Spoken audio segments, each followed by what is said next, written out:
बुद्ध के प्रश्नों ने इन्हें उलझा दिया है। ये तो ब्राह्मणों का अपमान है, ये तो ब्राह्मणों का अपमान है, ये तो ब्राह्मणों का अपमान है। आज ये दोनों मान्यवर महाराज की उपस्थिति में इस राजसभा में अपने अपने विचार व्यक्त करेंगे। ऐसे विचार जिससे आप लोगों के ज्ञान की वृद्धि होगी।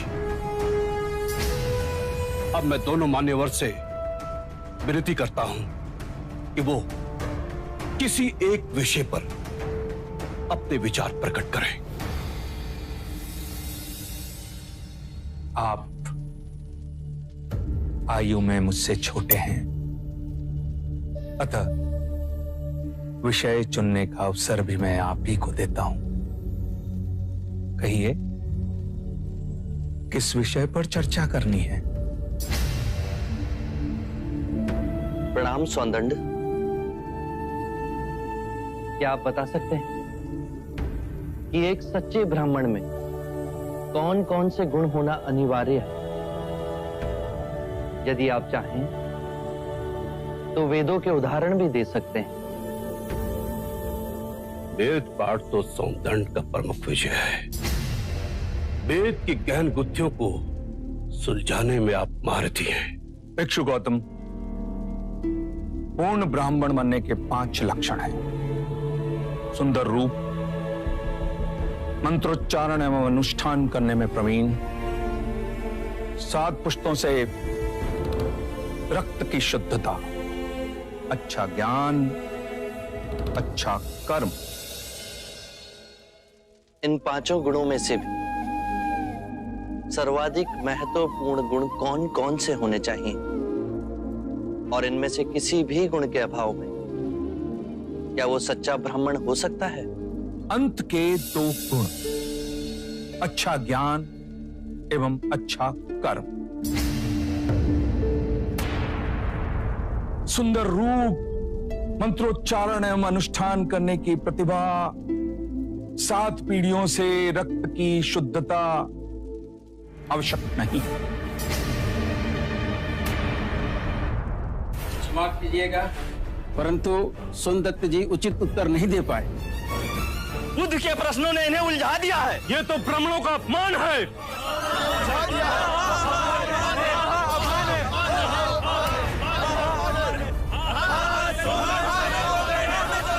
आदरणीय सभागण, यदि आप सौंदर्य में आस्था रखते हैं तो कृपया कर शांत हो जाइए। उन्हें अपनी बात कहने दें। यदि आप उनमें आस्था नहीं रखते तो आप में से जो चाहे इस विषय की चर्चा को आगे बढ़ा सकता है। मैं आप सभी के प्रश्नों के उत्तर दूंगा।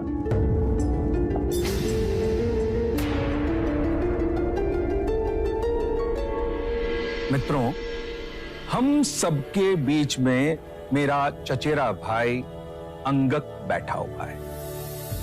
अंगक रूपवान है, उसका आचरण कुलीन और उत्कृष्ट है। उसके बाह्य सौंदर्य की बराबरी केवल भिक्षु गौतम के साथ ही की जा सकती है। 2 परिवारों के रक्त की शुद्धता उसके अंदर बह रही है। वेद पाठ का ज्ञानी है, ये 3 गुण तो उसमें है। पर यदि विचार के रूप में देखें कि अंगक मदिरापान करता है, हत्याएं करता है, बलात्कार करता है, झूठ बोलता है, चोरी भी करता है, तो उसके बाकी के गुणों का कोई मूल्य ही नहीं रह जाएगा।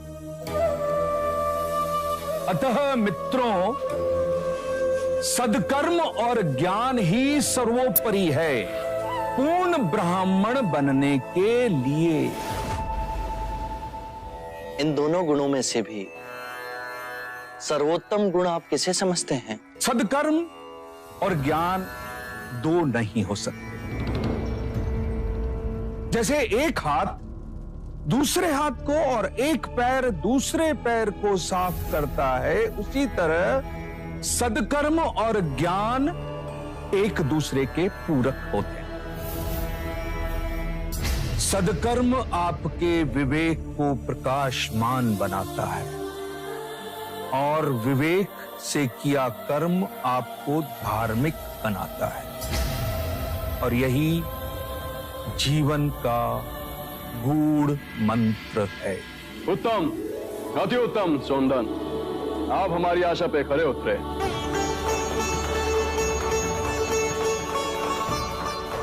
बुद्ध, अब आप बताएं कि हमारे परम विद्वान सोनदन से आप क्या पूछना चाहते हैं? सत्य कहा सोनदंडे आपने।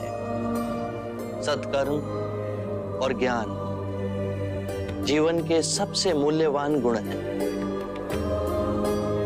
क्या आप बताएंगे कि सत्कर्म और ज्ञान को उच्चतम कोटि तक कैसे विकसित किया जाए?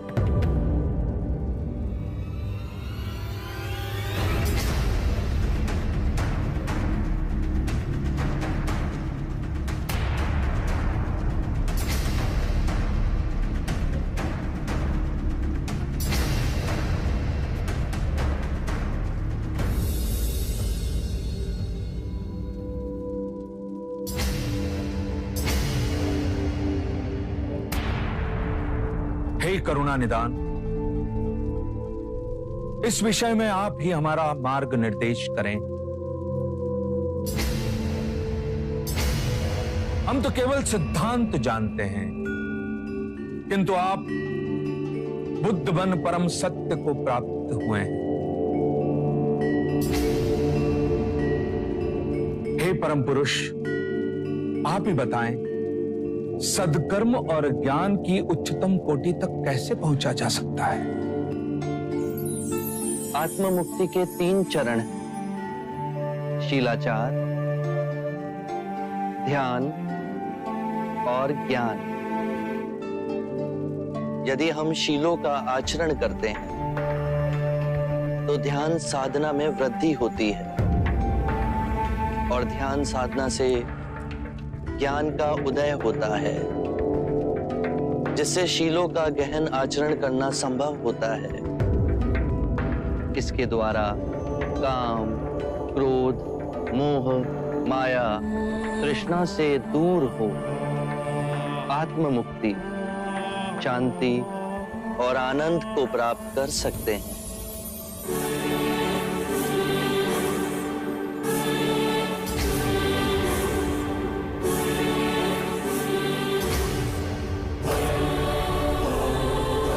हे करुणा निधि, आपने मेरी आंखें खोल दी, मुझे अंधकार से प्रकाश में ले आए। हे परम पुरुष, मुझे आपकी शरण में ले ले। मुझे संग ही शरण में ले ले परम पुरुष। शाक्य मुनि बुद्ध की, शाक्य मुनि बुद्ध की, शाक्य मुनि बुद्ध की, शाक्य मुनि बुद्ध की।